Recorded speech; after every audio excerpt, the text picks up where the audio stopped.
Bonjour à tous, de Fred F5 au ZK. Bien voilà, nous sommes le samedi 28 septembre et je pars à la chasse à la radio-son louvoise, celle de ce midi, en heure TU. Ça fait un petit moment que j'étais pas parti en chasse, parce qu'en ce moment on n'a vraiment pas de chance. On a les radiosondes qui partent ou dans le nord ou en mer. Enfin bon, on a l'opportunité d'en avoir une dans le secteur. Donc on va faire avec. Et je vais rejoindre pour la première fois un chasseur avec qui je n'ai pas eu l'occasion de chasser encore, qui est Laurent F4 ALT. Donc vu que c'est sur mon trajet, sur mon chemin, eh bien, je vais en profiter pour aller le récupérer en passant et faire du covoiturage. Voilà, alors on a la chance d'avoir un forum, enfin un forum, oui c'est ça, un groupe WhatsApp avec tous les chasseurs du 13 et 83. Et c'est là où j'ai prévenu les copains que je partais en chasse aujourd'hui et que si quelqu'un voulait joindre à moi, ça serait avec plaisir. Et puis notre ami Laurent a répondu présent, donc ça c'est une bonne chose. Voilà, donc c'est parti sous ce beau soleil et on va essayer de trouver tout ça. Alors ce que l'on voit à gauche, c'est la montagne Sainte-Victoire. Voilà, je pense qu'elle va arriver au bout de cette montagne. Donc on n'est pas très loin. Et on entend bien le signal.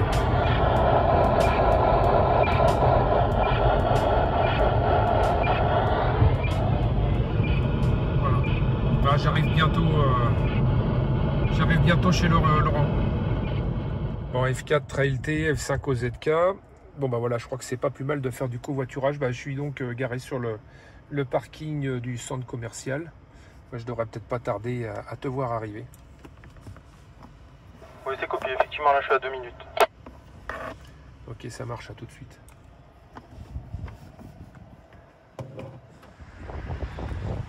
Voilà, notre ami Laurent qui vient d'arriver. Salut Laurent, enchanté également. Ça va bien? Ça va bien. Bon, ça y est, voilà, on se retrouve. On se retrouve sur le parking comme prévu. Ou alors tu as consulté aussi le son de hub et tu as vu qu'elle va effectivement du côté de l'arbre. Donc, mais bon, il faut attendre l'éclatement parce qu'il y a souvent du changement après l'éclatement.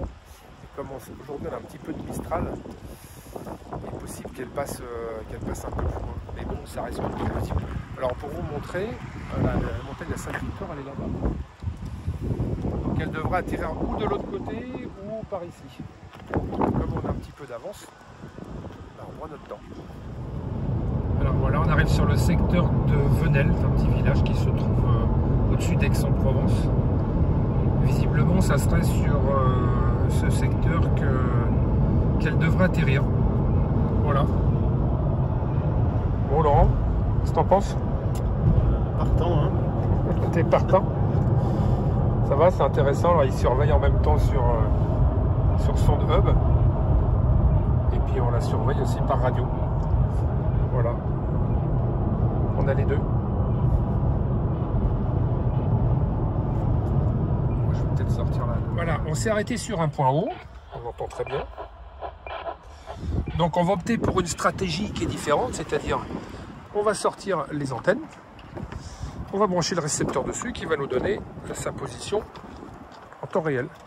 Donc on va se mettre là sur le plateau, on est plutôt pas mal dégagé. Et devrait atterrir, il y a le village de Venelle qui est là, elle devrait arriver par là à peu près dans ce secteur. Donc plutôt que de se précipiter dessus, je vais y arriver. On va rester là jusqu'à ce qu'on puisse décoder son dernier point. Et une fois qu'on aura son dernier point, après on fera le déplacement. On ira tranquille. Là on va sortir les antennes pour avoir une meilleure réception possible. Ça marche pour toi ? Oui, c'est parti. Voilà.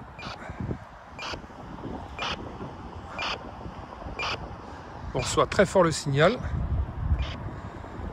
Et on a sa position pour l'instant, elle est à 800 mètres, 800 et quelques. Et le signal arrive très fort.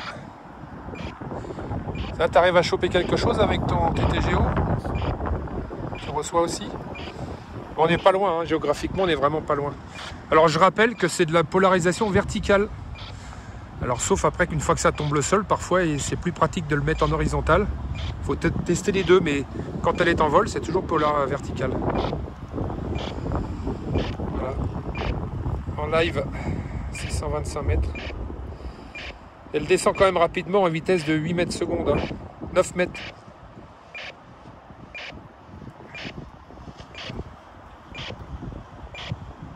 Allez, on s'est arrêté, un petit tour d'horizon, on s'est arrêté sur... Alors voilà, ça y est, elle a touché le sol.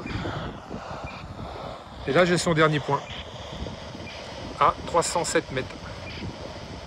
Par rapport au niveau de la mer, je précise. Voilà, allez, c'est parti, on va aller la récupérer. Alors voilà, on a repris la route, là sur... on va traverser Venelle, parce que c'est, semble-t-il, à l'extérieur. Alors il est possible que ce soit tombé dans une propriété, mais bon. On a le dernier point, c'est déjà une bonne chose. Et puis, ça sera la surprise. Tu surveilles, hein, Laurent? Je surveille. Il est toujours là. Il est toujours en réception. Bah là, on prend un petit peu d'altitude, hein. Donc on devrait peut-être la réentendre, parce que pour l'instant, on n'a plus de signal, on n'a que du souffle, hein. Alors, est-ce que elle s'est arrêtée d'émettre? On ne sait pas trop pour l'instant. Donc... en se rapprochant, on en saura un petit peu plus. Voilà, on arrive dans les hauteurs et on l'entend de nouveau. Allez, je te laisse décoder avec ton TTGO pour avoir son dernier point final, mais je pense que 300 mètres, on pourra difficilement avoir mieux, hein. Pour l'instant, ça va pas. J'espère qu'on va la retrouver en pleine nature. Bon, tu sors quelque chose avec ton TGO? Et tu l'as toujours pareil à 300 et quelques mètres? Alors, on est sur des petits chemins. Là, on est vraiment à proximité. D'ailleurs, on l'entend, on est à 300 mètres. 300 mètres, ouais, c'est bon. 300 mètres de hauteur, mais c'est bon, je l'ai. Là, on entend bien le signal. Il n'y a presque plus de fading. Alors, avis à Météo France, bravo, hein, le fait d'avoir changé les nouvelles batteries. Elles ont l'air de tenir un petit peu plus longtemps. Avant, elles s'arrêtaient avant de toucher le sol. Maintenant, elle a touché le sol. Et elle les met encore. Donc, on va essayer de trouver un coin pour se garer. Et puis, on va y aller, tranquillou. Alors, on est descendu de la voiture. On va récupérer le matériel. L'antenne. Parce qu'on va essayer de travailler un petit peu à l'ancienne, hein. Ça serait sympa. Et puis on va prendre, comment dirais-je, on va prendre la perche parce qu'il y a du Mistral aujourd'hui. Et comme vous pouvez le voir dans l'environnement, il y a quand même quelques arbres. Alors qu'est-ce que ça nous donne? Ça nous la donne par ici justement. Donc, si à ce qu'elle soit perchée dans un arbre, il n'y a peut-être pas des kilomètres. Donc on va aller récupérer la perche et puis on va voir si on peut essayer de trouver quelque chose. Allez, on y va, c'est go. Il y a quand même du Mistral, hein. Alors on fait des recherches audio. Elle est par devant. Alors Laurent a pris la perche, hein. On ne sait jamais. Et puis là je crois qu'on va rentrer dans les fourrés.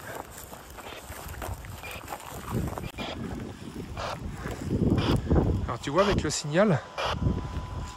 Alors, regarde le signal, il m'arrive à fond là.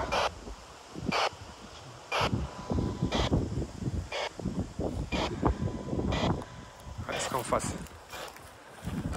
Alors on va rentrer là-dedans et on va essayer de se faire un chemin. Parce que là, il n'y a pas de sentier là. Ça va, ça passe? Ça passe. Allez.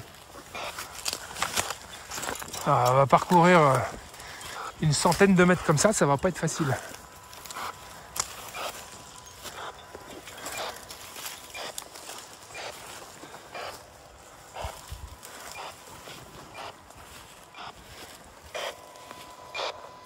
Le signal m'arrive à fond. Toujours tout droit.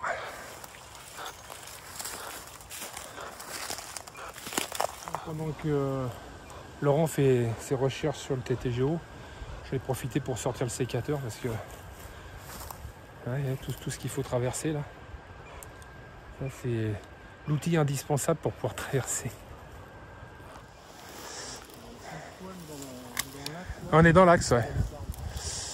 Oh, puis là, c'est des ronces qu'il y a là. Allez, on va se dégager un petit peu et on va passer. On en est à peu près à 80 mètres. Voilà, on va descendre un petit peu par là. Et heureusement qu'on a relevé le dernier point. Voilà, signal. Donc là, la pile, tu l'entends vers la fin, ça fait... Quand ça commence à faire ça, c'est qu'il n'y a plus grand chose. Donc là, maintenant, elle s'est arrêtée. Donc à partir de ce moment-là, ça va être maintenant de la recherche visuelle. Donc ça va être dans ce secteur, on va descendre sur le bout de colline là. Ou longer, peut-être qu'il y a un chemin par là, il y a un petit sentier, on va aller voir. Alors Laurent, t'as trouvé quelque chose? Donc on a remarqué un fil ici entre le sapin et bien vu. celui-ci. Alors je vais faire un agrandissement, je ne sais pas si on va le voir. Voilà, le fil il est là. Je pense distinguer le parachute et il me semble avoir vu avec le vent là, on voit la sonde qui balance. Et oui, on voit la sonde qui balance. Ok. Alors ce qu'on va faire maintenant, parce que la sonde là, ça descend pas mal.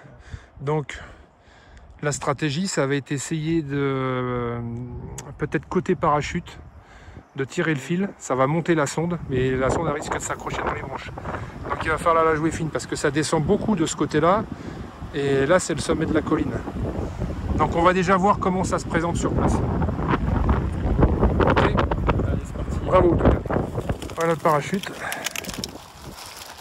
Alors effectivement, ça s'est mis un peu en friche, en vrac, en torche, comme vous voulez. Et c'est ça qui freinait. Mais le parachute, c'est pas complètement déployé. Tu vois, c'est ce qui explique le fait qu'on entendait le fading sur le chemin du retour. Donc ça, le parachute, on l'a à portée de main. Le fil est au-dessus.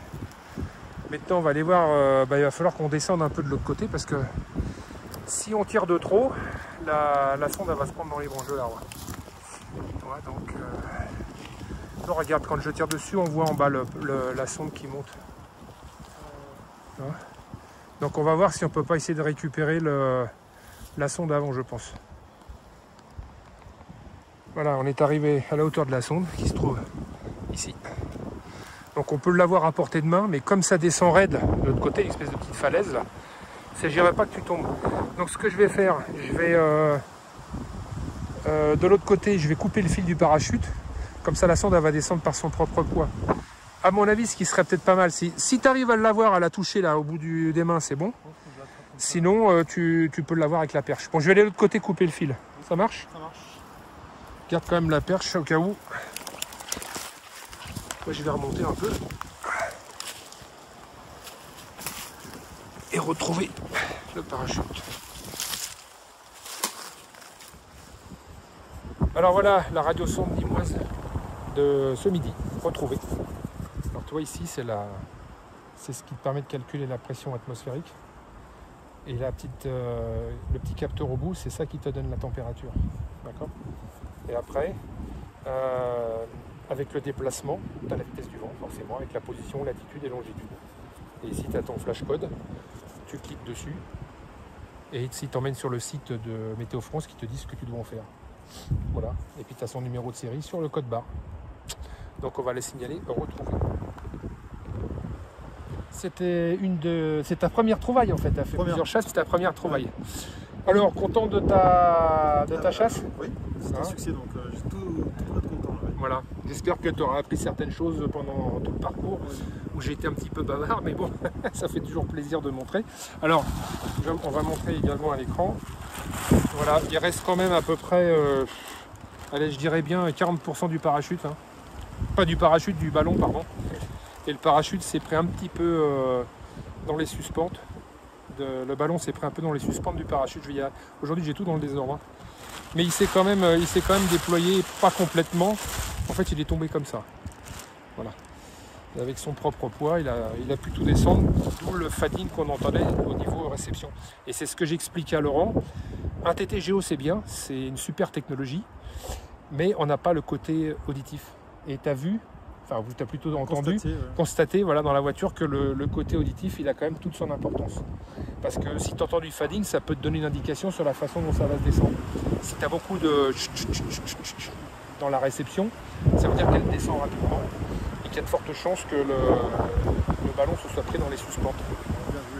Voilà, c'était là, on l'a vraiment constaté. Donc en tout cas, merci une fois de plus de nous avoir suivis sur cette vidéo. Content que Laurent ait fait ses preuves. Il va garder son petit souvenir de sa première chasse. Et puis en plus, tu as la vidéo, c'est pas le top ça? Voilà, et on a le beau temps. Voilà, on a le beau temps, on a le paysage, on a tout ce qu'il faut. En tout cas, merci à tous. Je vous souhaite à tous mes cordiales 73. Et je vous dis à la prochaine chasse. Alors, c'est dommage parce que demain, il y en a une à peu près dans le même secteur. Mais on sera en visite, d'ailleurs, lui aussi, sur la base, c'est la 101, je crois, de la base aéronautique d'Istres. Voilà, donc on va visiter la base. Il y aura certainement la patrouille de France. Il y aura plein de choses à voir et ça sera une priorité par rapport à la chasse. Moi, il y aura bien d'autres copains qui iront. Voilà, je voulais en profiter moi pour faire un petit coucou particulier à un ami très cher qui est hospitalisé et voilà, qui a eu de gros soucis. C'est Jean F6AOD. Pas mal d'entre vous le connaissent certainement. C'est notre bible de la radio, notre doyen, puisque là il approche ses 100 ans quand même. Donc Jean, je ne sais pas si tu verras cette petite vidéo, mais en tout cas elle t'est dédiée et je te fais un petit coucou en passant. Voilà, allez, 73 à tous et à très bientôt. Salut!